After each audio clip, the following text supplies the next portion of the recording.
What's up, y'all? So, a couple days ago, I did a video where I was going through the 10 worst WrestleMania main event matches according to Cage Match and all that stuff, etc.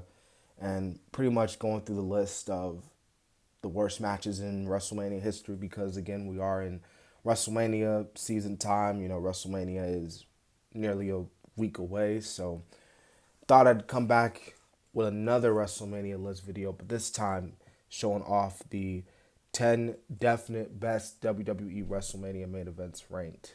This is the sports lister, so this is their list, not mine, but we're pretty much going to go through the list and pretty much give my thoughts on it and all that stuff, etc. So, with that being said, let's not waste any time. We got, looks like they got coming in at number 10. We got Brock Lesnar, Roman Reigns versus Seth Rollins, WrestleMania 31. This was the heist of the century. This was dope match, man. This was a really great match, man. The best Roman and Brock matches will always be their first match at WrestleMania 31 and obviously their match at SummerSlam, the last man standing match. Dude, this match was so physical. Like, it was so physical, so brutal. Like, I mean, this was a time where you can honestly agree with the statement that Roman Reigns wasn't ready for that WrestleMania main event, ready for that main event push. But then again, Creative was pushing him so hard during this time period, shoving down people's throats. And even still, he put on an amazing performance. And then to cap it all off, as you see in the little picture down below, the heist of the century.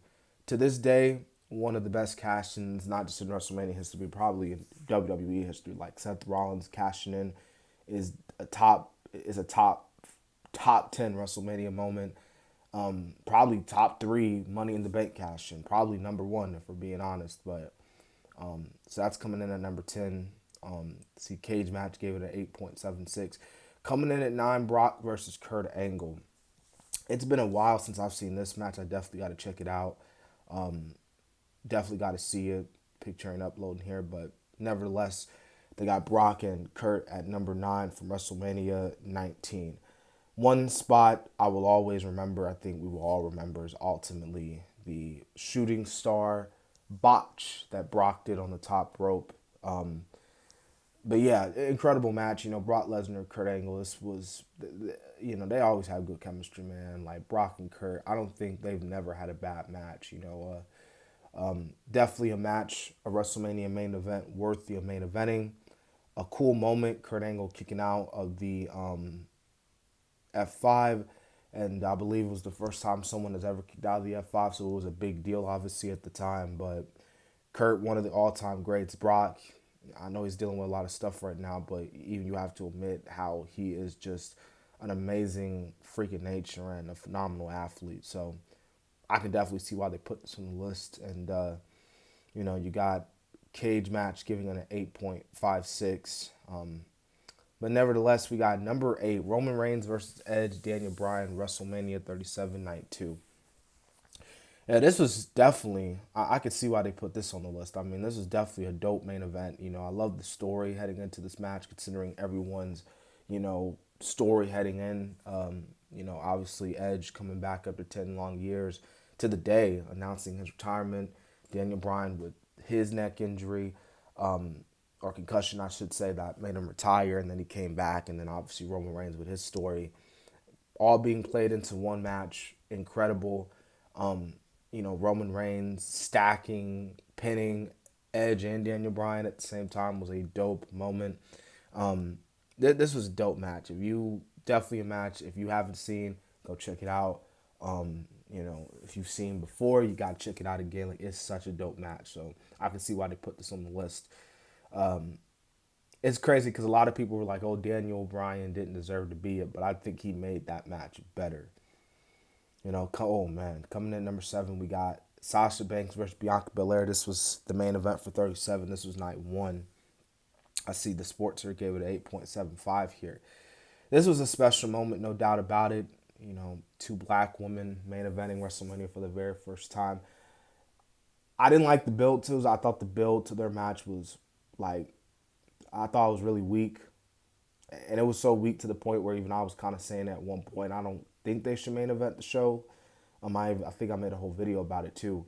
But that moment, like, the moment was a great moment, man. Like, with Bianca and Sasha, and Bianca winning the title, and her family was there. Like, it was fireworks going off, man. Like, you couldn't write any other moment. So, it was definitely a dope moment, and the match was really good. Um, I believe this is the.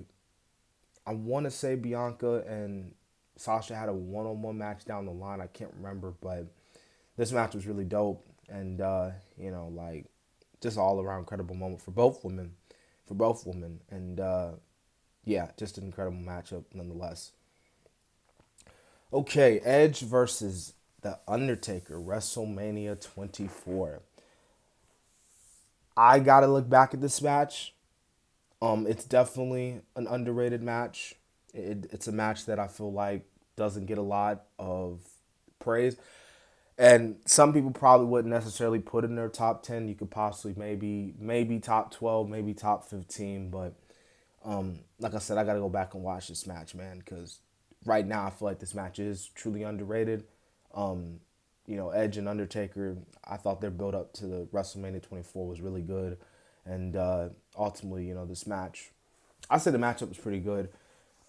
Edge being the heel that he was, Undertaker being the dead man that he was, they put on a pretty good performance. Yeah, like this was I say this was pretty good.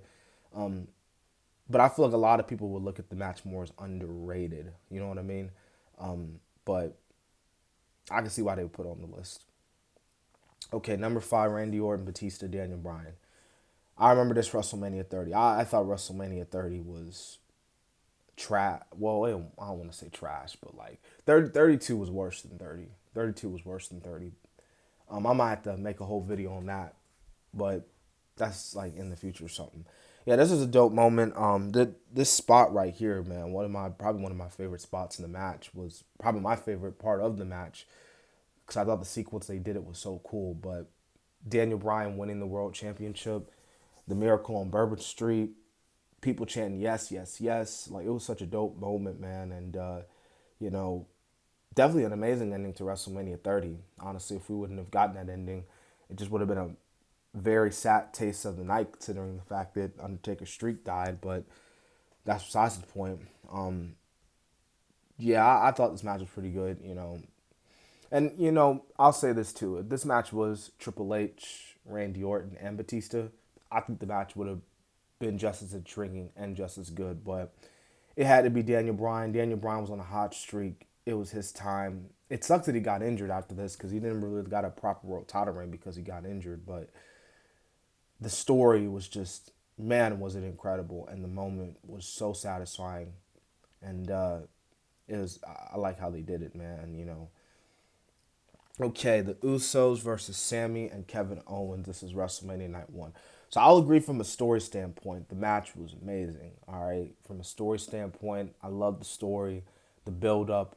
Because at first people were like, "Oh, they don't need to do the tag match. He needs to fight Roman and Cody."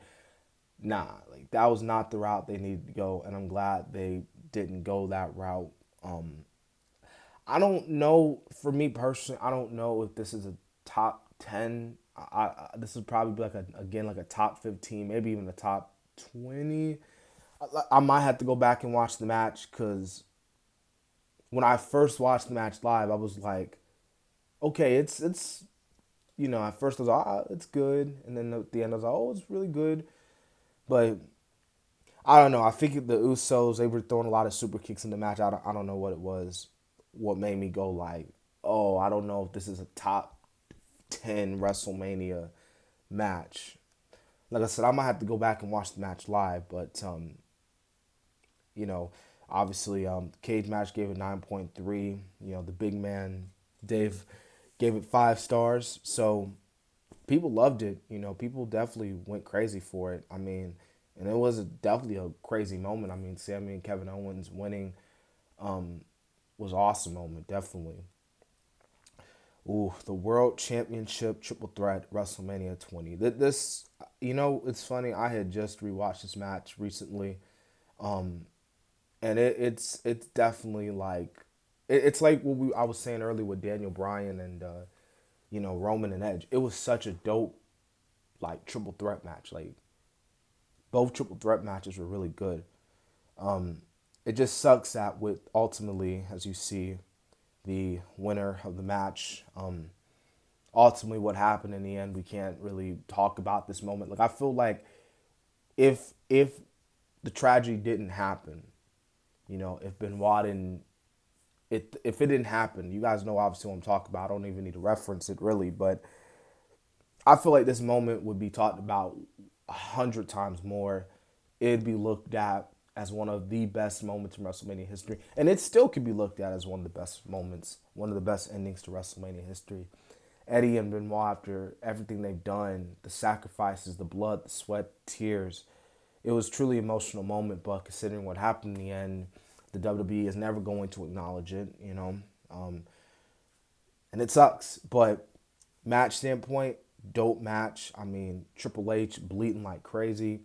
Shawn Michaels, again Benoit. Like this was such a dope match, man. So definitely another one. If you haven't seen, go check it out. Oh man, Rock versus Steve Austin. Absolutely, it's a top 3 WrestleMania main event match. Like WrestleMania 17, like it's to this day, and this took place in like 2001. To this day, it's still one of the best WrestleMania main events. Like two guys, just the peak of the Attitude Era, man. And ultimately, WrestleMania 17 being looked at as the end of the Attitude Era. Stone Cold turning heel, shaking hands with the devil himself, Vince McMahon. But these guys went at it, man. Like from the moment, the moment that the bell didn't even ring and they just started brawling. Like that's peak Stone Cold Rock. Their feud is classic, man. Their feud is legendary. I don't even really need to dive into it, man. Like this is what wrestling is all about. So great match, awesome crowd.